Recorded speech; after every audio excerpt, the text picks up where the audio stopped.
শান্তি মিশনে নিষিদ্ধের পথে র্যাব, ডিজিএফআই, ডিবি, আন্তর্জাতিক গণমাধ্যমে ফলাও ফ্যাক্ট ফাইন্ডিং প্রতিবেদন। সর্বজনীন হওয়ায় ট্রাইব্যুনালে গ্রহণযোগ্য জাতিসংঘের রিপোর্ট, বললেন চিফ প্রসিকিউটর। আইসিটিতে 848 শহীদের তালিকা দিল বিএনপি। প্রয়োজনীয় সংস্কার ছাড়া নির্বাচন নয়, ইসির সঙ্গে বৈঠকে জামায়াত, 23 বিষয়ে অগ্রাধিকার দিয়ে আলোচনা।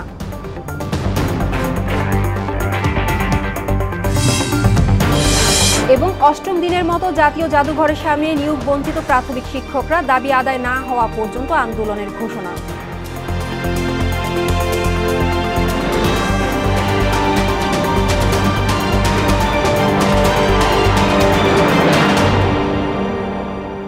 আসসালামু আলাইকুম, সবাইকে মোহনা সংবাদে স্বাগত। শুনছিলেন সংবাদ শিরোনাম, আর পুরোটা সংবাদ জুড়ে আপনাদের সাথে রয়েছে আমি রেখা হক। এবার বিস্তারিত। র্যাব, ডিজিএফআই এবং ডিবি, ডিএমপির কোনো সদস্য জাতিসংঘের শান্তিরক্ষী মিশনের জন্য মনোনীত হবে না। বুধবার সংস্থাটির ফ্যাক্ট ফাইন্ডিং মিশনের প্রকাশিত প্রতিবেদনে একথা বলা হয়েছে। এছাড়া কোনো রাজনৈতিক দলকে নিষিদ্ধ না করার পরামর্শ দিয়েছে জাতিসংঘ। কারণ হিসেবে তারা বলছে, এটি প্রকৃত বহুদলীয় গণতন্ত্রে ফিরে যাওয়ার প্রচেষ্টাকে ব্যাহত করতে পারে। শামীমুজ্জামান চৌধুরীর প্রতিবেদন। জুলাই গণঅভ্যুত্থানে গুরুতর মানবাধিকার লঙ্ঘনের ঘটনা তদন্তে বাংলাদেশে আসে জাতিসংঘের ফ্যাক্ট ফাইন্ডিং মিশন বা অনুসন্ধানী দল। প্রত্যক্ষদর্শী, ভুক্তভোগী, বিশেষজ্ঞ ও প্রাসঙ্গিক ব্যক্তিদের বয়ান এবং তথ্য প্রমাণের ভিত্তিতে 114 পৃষ্ঠার প্রতিবেদন তৈরি করে সংস্থাটি। প্রতিবেদনে বলা হয়, মোট মৃত্যুর 3/4 আগ্নেয়াস্ত্রের গুলিতে, যা সাধারণত বাংলাদেশ পুলিশ এবং আধা সামরিক বা সামরিক বাহিনী ব্যবহার করে থাকে। বাস্তবিক অর্থে এগুলো নাগরিকদের নাগালের বাহিরে থাকার কথা ছিল। আহতরা যে প্রজেক্টাইল বা গুলিতে আঘাত পেয়েছেন তার সঙ্গে বাংলাদেশ অর্ডিন্যান্স ফ্যাক্টরিতে তৈরি 7.62 mm রাইফেলের গুলির মিল রয়েছে। এই ক্যালিবারের বিশেষ গুলি সাধারণত যুদ্ধক্ষেত্রে ব্যবহার করা হয়, যাতে শরীরে পড়া বর্ম ভেদ করতে পারে। প্রতিবেদনে বলা হয়, প্রথম দিকের বিক্ষোভে সম্মুখ সারিতে থাকা নারীদের শারীরিক নিগ্রহের হুমকি রয়েছে, যাতে তারা আন্দোলনে অংশগ্রহণ থেকে বিরত থাকে।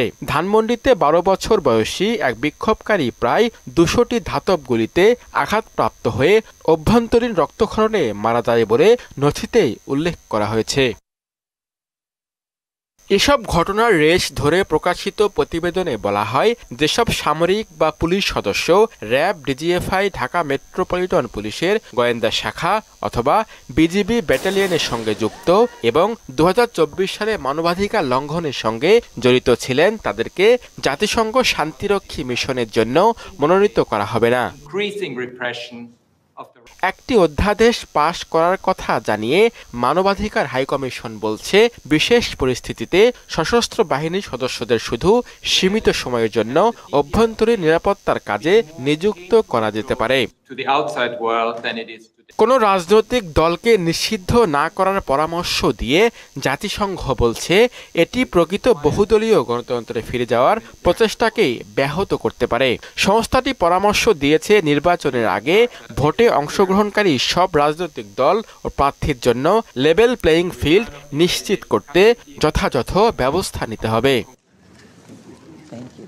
শামীমুজ্জামান চৌধুরী, মোহনা সংবাদ, ঢাকা। এদিকে বাংলাদেশের ছাত্র জনতার উপর শেখ হাসিনা সরকারের দমন-পীড়ন ও হত্যাকাণ্ডের ঘটনায় প্রকাশিত জাতিসংঘের প্রতিবেদন নিয়ে ফলাও রিপোর্ট প্রকাশ করেছে বিভিন্ন আন্তর্জাতিক গণমাধ্যম। বুধবার প্রকাশিত এই প্রতিবেদনটি দেশের সব গণমাধ্যমের পাশাপাশি গুরুত্ব সহকারে প্রকাশ করেছে BBC, CNN, the New York Times সহ বিভিন্ন আন্তর্জাতিক গণমাধ্যম। ইশতিয়াক হোসেনের ডেস্ক রিপোর্ট। জুলাই আগস্টে বাংলাদেশের ছাত্র জনতার উপর শেখ হাসিনা সরকারের দমনপীড়ন ও হত্যাকাণ্ডের ঘটনায় বুধবার প্রতিবেদন প্রকাশ করেছে জাতিসংঘের মানবাধিকার কমিশন। এ নিয়ে ফলাও রিপোর্ট করেছে বিভিন্ন আন্তর্জাতিক গণমাধ্যম। ব্রিটিশ সংবাদ মাধ্যম বিবিসি লিখেছে, সাবেক প্রধানমন্ত্রী শেখ হাসিনা সরকার বিক্ষোভকারীদের বিরুদ্ধে যে প্রাণঘাতী সহিংসতা চালিয়েছে তা মানবতা বিরোধী অপরাধ হতে পারে বলে জানিয়েছে জাতিসংঘ। আন্দোলন চলাকালে 1400 মানুষ নিহত হয়েছেন। তাই তোপের মুখে হেলিকপ্টারে চড়ে ভারতে পালিয়ে যান শেখ হাসিনা, এমনটাই জানানো হয় মার্কিন সংবাদ মাধ্যম CNN এর প্রতিবেদনে। এছাড়া সরকারি বাহিনীর হাতে প্রায় 1500 মানুষ নিহত হওয়ার পাশাপাশি নিরাপত্তা ও গোয়েন্দা সংস্থাগুলো ক্রমবর্ধমানভাবে মানবাধিকার লঙ্ঘনে লিপ্ত ছিল, যা মানবতাবিরোধী অপরাধ হতে পারে। এদিকে মার্কিন সংবাদ মাধ্যম দ্য নিউ ইয়র্ক টাইমস ও রয়টার্স শিরোনাম করেছে, বাংলাদেশে আন্দোলন দমনের ঘটনাকে সম্ভাব্য মানবাধিকার বিরোধী অপরাধ বলে অভিহিত করেছে জাতিসংঘ। অন্যদিকে সাবেক প্রধানমন্ত্রী শেখ হাসিনা ক্ষমতা ধরে রাখার জন্য বিক্ষোভকারীদের উপর পদ্ধতিগত দমনপীড়নের তত্ত্বাবধান করেছিলেন বলে জানায় আল জাজিরা। জাতিসংঘের মানবাধিকার অফিসের প্রতিবেদনের কথা উল্লেখ করে বার্তা সংস্থা এপি লিখেছে, বাংলাদেশে ছাত্র নেতৃত্বাধীন আন্দোলনের বিরুদ্ধে দমন অভিযানে নিহতের সংখ্যা 1400 জনেরও বেশি হতে পারে। ইশতিয়াক হোসেন, মোহনা সংবাদ। জাতিসংঘের রিপোর্টটি প্রমাণ হিসেবে ট্রাইব্যুনালে ব্যবহার করা হবে বলে জানালেন চিফ প্রসিকিউটর তাজুল ইসলাম। কারণ জাতিসংঘের এই রিপোর্ট সর্বজনীন গৃহীত, তাই এটা প্রমাণ হিসেবে ব্যবহার করা হবে। আয়না ঘরের সাথে যারা জড়িত তাদের সবাইকে বিচারের আওতায় আনা হবে বলেও জানান তিনি। এদিকে জুলাই আগস্ট আন্দোলনে শহীদ 848 জনের তালিকা আন্তর্জাতিক অপরাধ ট্রাইব্যুনালে জমা দিল বিএনপি। সকালে দলের মহাসচিব মির্জা ফখরুল ইসলাম আলমগীর স্বাক্ষরিত তালিকা জমা দেওয়া হয়। বিএনপি নেতাকর্মী নিহতের ঘটনায় সারা দেশে দায়ের হওয়া 84টি মামলার নথিপত্র ট্রাইব্যুনালের প্রসিকিউশনে জমা দেওয়া হয়েছে। এ সময় শেখ হাসিনা সহ নির্বিচার হত্যায় জড়িতদের বিচার দাবি করে দলটি। নির্দেশে সারা বাংলাদেশে যে তাণ্ডব চালিয়েছিল, নির্যাতন, গুলি করেছিল, হত্যা করেছিল, তারই আমার একটা তালিকা সংগ্রহ করেছি। এ পর্যন্ত আমরা 848 জনের তালিকা বিএনপি অফিসে প্রাপ্ত হয়েছি। আমরা এই হত্যার সঠিক বিচার চাই। আছেন আমাদের সহকর্মী কাজী পাপ্পু, সেখানকার সবশেষ জানাতে সরাসরি যুক্ত হচ্ছেন তিনি আমাদের সাথে। পাপ্পু, ট্রাইব্যুনালের সবশেষ কি তথ্য আছে আপনার কাছে, আমাদেরকে জানাবেন।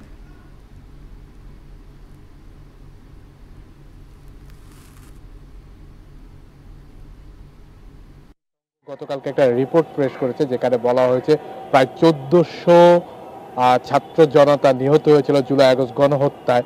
যে রিপোর্টটি দেওয়া হয়েছিল সেই রিপোর্টটি কিন্তু আন্তর্জাতিক অপরাধ ট্রাইব্যুনালে মূল প্রমাণ হিসেবে ব্যবহার করে, অর্থাৎ একটা প্রমাণ পাবে, এটা প্রমাণ হিসেবে ব্যবহার করতে চাচ্ছে ট্রাইব্যুনালের চিফ প্রসিকিউটর, এমনটাই জানিয়েছেন। কারণটা তিনি বলেছেন যে জাতিসংঘের যে রিপোর্টটি সেটা কিন্তু আসলে করা হয় দল মত নির্বিশেষে, এবং তারা একটা নির্ভুল, তাদের উপরে কোনো প্রেশার থাকে না, কোনো দল প্রেশার করতে পারে না, কেউ টাকা দিয়ে রিপোর্ট চেঞ্জ করতে পারে না, যার কারণে কিন্তু এই রিপোর্টটা সর্বজনীন হয়। এবং এই রিপোর্টের বেজেই তারা যে জুলাই আগস্ট যে গণহত্যা হয়েছে বা মানবাধিকার রয়েছে সেটার বিচার কার্যক্রম চালাতে পারবে।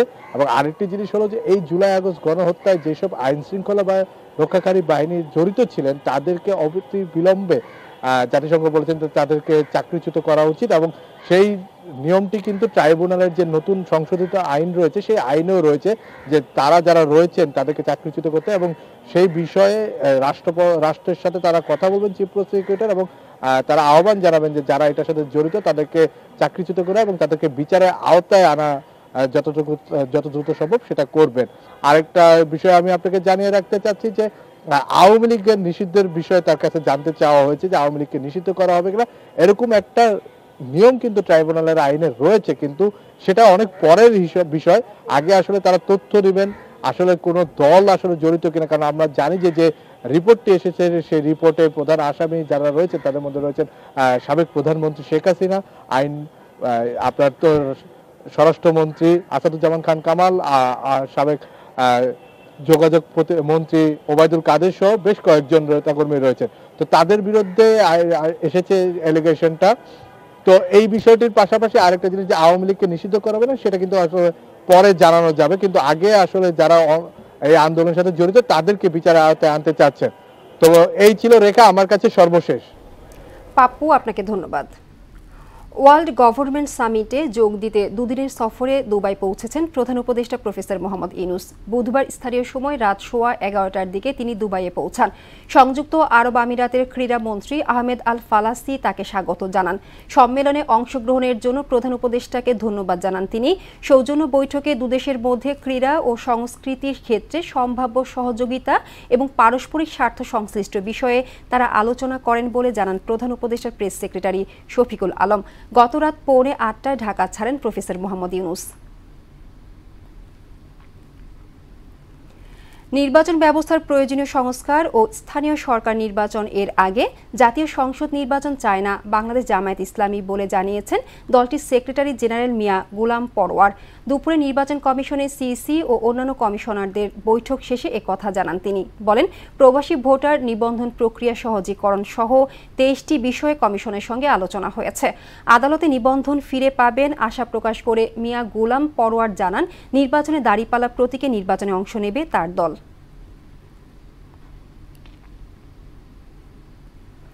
সুপারিশপ্রাপ্ত শিক্ষকদের আজ 8ম দিনের মতো লাগাতার অবস্থান কর্মসূচি জাতীয় জাদুঘরের সামনে চলছে।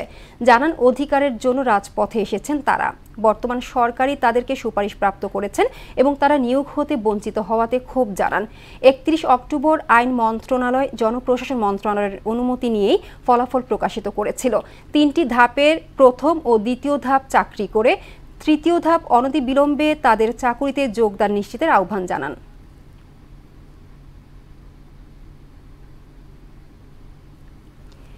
এই মুহূর্তে রাজধানী শাহবাগে আছেন আমাদের সহকর্মী সুরাইয়া মুন্নি।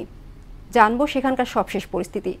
মুন্নি, প্রাথমিক শিক্ষকদের নতুন কর্মসূচি কি আছে আমাদেরকে জানাবেন।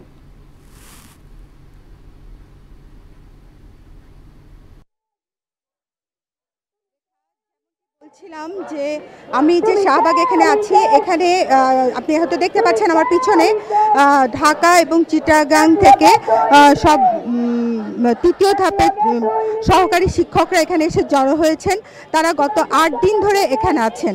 আমি যদি আপনাকে বলতে চাই যে তাদের এই যে চাওয়াটা, তারা যে চাচ্ছেন যে সমস্ত তাদের দাবি দাওয়া পূরণ, তারা চাচ্ছে যে শিক্ষা প্রতিষ্ঠানে ফিরে যেতে, তাদের চাকরিকে আগেই জাতীয়করণ করা হয়েছিল, তারা চাকরি ফিরে পেতে এবং যে চাকরির যে একটা সুপারিশ করা ছিল সেটা গত 6 তারিখে হাইকোর্ট থেকে এটা নিষিদ্ধ করাতে তারা এখানে এসেছেন। আমি আপনাদের সাথে কথা বলে জানতে পেরেছি যে এখানে কিছু শিক্ষক সাথে কথা বলছি, তারা তাদের দাবি দাওয়াগুলো জানাতে আপনাকে জানানো হচ্ছে। যে কি দাবি নিয়ে আপনারা এখানে এসেছেন? জি, আমরা আসলে গত 6 তারিখ রায়ের পরেই আমরা এবং আমাদের মা বোনেরা এই রাস্তায়, তাদের একটাই দাবি, আমাদের অন্য কোনো দাবি না। যেহেতু আমরা সুপারিশপ্রাপ্ত শিক্ষক, আমাদের থাকার কথা বিদ্যালয়ে, আমরা শুধু বিদ্যালয়ে যেতে চাই, আমরা বাচ্চাদের পড়াতে চাই, এই একটাই দাবি নিয়ে আমরা এখানে আছি। কিন্তু দুর্ভাগ্যের কথা, গত 8 দিন ধরে আমরা রাজপথে থাকার পরেও না আমাদের কোনো ছাত্র নেতা, না আমাদের কোনো প্রতিনিধি, যেমন হাসনাত আবদুল্লাহ, সার্জিস আলম কিংবা মহিলাদের প্রতিনিধি উমামা ফাতেমা পর্যন্ত আমাদের কোনো আশ্বাস দিতে, এমনকি সান্ত্বনা দিতে আসে নাই। তাছাড়া আমরা 2বার আমাদের ডিসি রমনা জোনের এই সহায়তায় আমরা এই সচিব স্যারের সাথে দেখা করি, কিন্তু সেই যে আমাদের 14 জানুয়ারি মানববন্ধনের পর আমাদের যে আশ্বাস দিয়েছিল যে তোমরা আমাদের সন্তান, তোমরা আমাদের পরিবার, তোমাদের কিছু হবে না, এর পরবর্তীতে 6 তারিখ আমাদের বাতিল হয়ে যায়। তারা একই আশ্বাস দিচ্ছে যে আমরা তাদের পরিবার, কিন্তু আমরা এই আশ্বাস বাস্তবায়ন দেখতে চাই। আমরা আমাদের যোগদান নিয়ে আমাদের বাড়ি ফিরতে চাই এবং যতক্ষণ না পর্যন্ত আমাদের যোগদান দেওয়া হবে ততক্ষণ পর্যন্ত আমরা এই আন্দোলন চালিয়ে যাব। রেখা, যেমনটি বলছিলাম, এই পর্যন্ত তারা এখানে এসেছেন এবং তারা যতক্ষণ পর্যন্ত চাকরি ফেরত না পাবেন ততক্ষণ তারা এখানেই অবস্থান করবেন বলে তারা হুঁশিয়ারি দিয়েছেন। এখনো পর্যন্ত পরবর্তী কোনো কর্মসূচি তারা জানানো হয়নি। যখনই জানানো হবে সঙ্গে সঙ্গে আমি আপনাদেরকে জানিয়ে দিব। রেখা। মুন্নি, আপনাকে ধন্যবাদ। পিরোজপুর জেলার বিভিন্ন নদীতে সেতু নির্মাণ হওয়ায় অকেজো অবস্থায় পড়ে আছে 11টি ফেরি আর পন্টুন। অযত্ন আর অবহেলায় বিভিন্ন স্থানে পড়ে থাকা এসব ফেরির যন্ত্রাংশ ও লোহা চুরি হয়ে যাচ্ছে। ক্ষতি হচ্ছে রাষ্ট্রীয় সম্পদের। শিগগিরই এ ব্যাপারে পদক্ষেপ নেওয়ার দাবি জানিয়েছেন সচেতন নাগরিকরা। নুরুদ্দিনের প্রতিবেদন জানাচ্ছেন তাহসিন তারিন। নদীবেষ্টিত দক্ষিণাঞ্চলের জনপদ পিরোজপুর জেলার ভেতর দিয়ে বয়ে গেছে আঁকাবাঁকা অসংখ্য নদীনালা। চারপাশ ঘিরে রয়েছে কচা, কালীগঙ্গা ও বলেশ্বরের মতো বড় বড় নদী। জেলার 11টি স্থানে গড়ে ওঠে ফেরি সার্ভিস। বলেশ্বর, ইন্দুরকানী, কচা, দীর্ঘা ও কালীগঙ্গা নদীতে ব্রিজ হওয়ায় ওই স্থানে ফেরি ও পন্টুনগুলো অকেজো হয়ে পড়েছে, ফলে আর্থিক ক্ষতির মুখে পড়ছে সড়ক ও জনপথ বিভাগ। এইদিকে তদারকি না থাকায় এসব ফেরি ও পন্টুন নষ্ট হয়ে যাচ্ছে। দিনে দুপুরে চুরিও হচ্ছে ফেরির মালামাল। ফেরিগুলো বছরকে মাটির নিচে পড়ে আর কি সব নষ্ট হয়ে যাচ্ছে। সরকারি মালামাল এখানে কোনো তত্ত্বাবধান নাই, তো এখানে এই অবস্থায় পড়ে আছে। যে যেরকম পারতেছে, দেখা যায় যে ব্রিজের আজকে একটা ছুটে গেছে, তো ওইটা আজকে নিয়ে ফেরি এটা আজকে নিয়ে গেছে। কোটি কোটি টাকা সরকারি জিনিস নষ্ট হয়ে যাচ্ছে, ব্যাংকে চুরে যাইতে আছে, মানুষ লই যাইতে আছে। ফেরিগুলো এখানে বসে জং পড়ে নষ্ট হয়ে যাইতেছে কোটি কোটি টাকার সম্পদ। তবে যত দ্রুত সম্ভব পদক্ষেপ নেওয়ার কথা জানিয়েছেন জেলা নির্বাহী প্রকৌশলী। কাছাকাছি সময়ের মাধ্যমে ফেরি সড়ক বিভাগের মাধ্যমে এই প্রপার যে বিধিবিধান মেনে সরকারি অকশনের মাধ্যমে এই অব্যবহৃত যে পন্টুন বা ফেরির অংশবিশেষ রয়েছে সেগুলির জন্য একটা যথার্থ ব্যবস্থা গ্রহণ করা হবে। অকেজো অবস্থায় পড়ে থাকা 11টি ফেরি ও পন্টু রক্ষণাবেক্ষণে কর্তৃপক্ষ যথাযথ পদক্ষেপ দেখতে চান সচেতন নাগরিকরা। তাহসিন তারিন, মোহনা সংবাদ। দেশের বাইরের খবর। যুদ্ধবিরতি কার্যকর হলেও আতঙ্ক পিছু ছাড়ছে না গাজাবাসীর। ইসরায়েলি বাহিনীর 15 মাসেরও বেশি সময়ের বর্বরতায় গাজা পরিণত হয়েছে মৃত্যুপুরীতে। প্রতিদিনের হামলা ও বিভৎসতা দাগ কেটেছে কোমলমতি শিশুদের মনে। জাতিসংঘ বলছে গাজার 10 লাখ শিশুর মানসিক স্বাস্থ্য সহায়তার প্রয়োজন।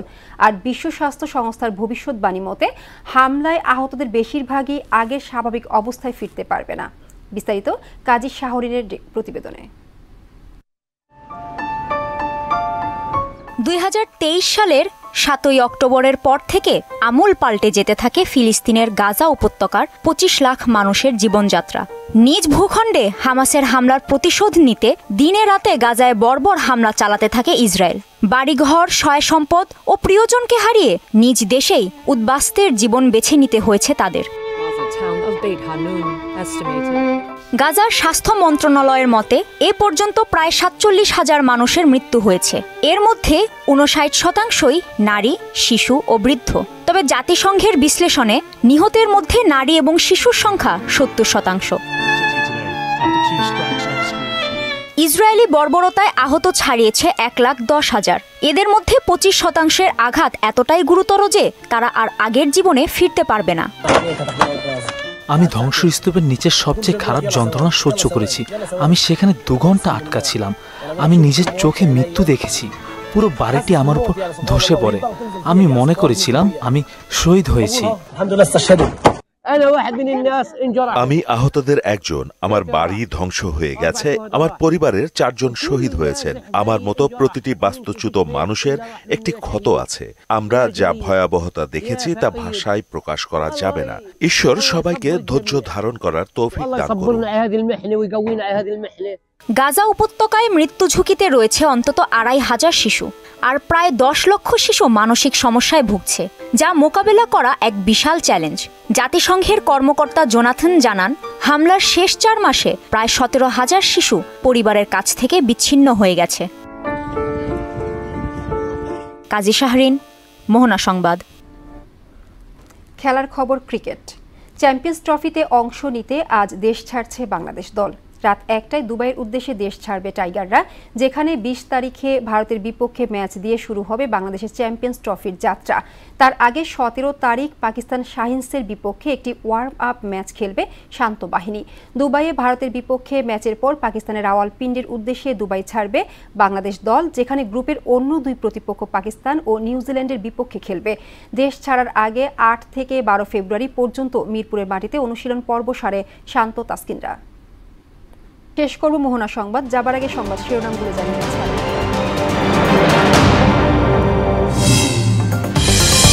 জাতিসংঘ শান্তি মিশনে নিষিদ্ধের পথে র্যাব, ডিজিএফআই, ডিবি। আন্তর্জাতিক গণমাধ্যমে ফলো ফ্যাক্ট ফাইন্ডিং প্রতিবেদন। সর্বজনীন হওয়ায় ট্রাইব্যুনালে গ্রহণযোগ্য জাতিসংঘের রিপোর্ট, বলেন চিফ প্রসিকিউটর। আইসিটিতে 848 শহীদের তালিকা দিল বিএনপি। প্রয়োজনীয় সংস্কার ছাড়া নির্বাচন নয়, ইসির সঙ্গে বৈঠকে জামায়াত। 23 বিষয় অগ্রাধিকার দিয়ে আলোচনা।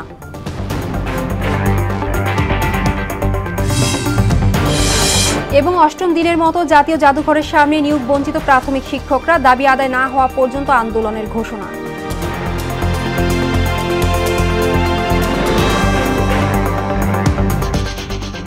এই ছিল মোহনা সংবাদের। পরবর্তী সংবাদ বিকেল 5:30টায়। এর আগে সংবাদ এক নজরে দেখবেন বেলা 3টায়। মোহনার সবশেষ খবর জানতে ভিজিট করুন www.mohana.tv। সংবাদ দেখতে পান ফেসবুক ও ইউটিউবেও। এতক্ষণ সঙ্গে থাকার জন্য ধন্যবাদ।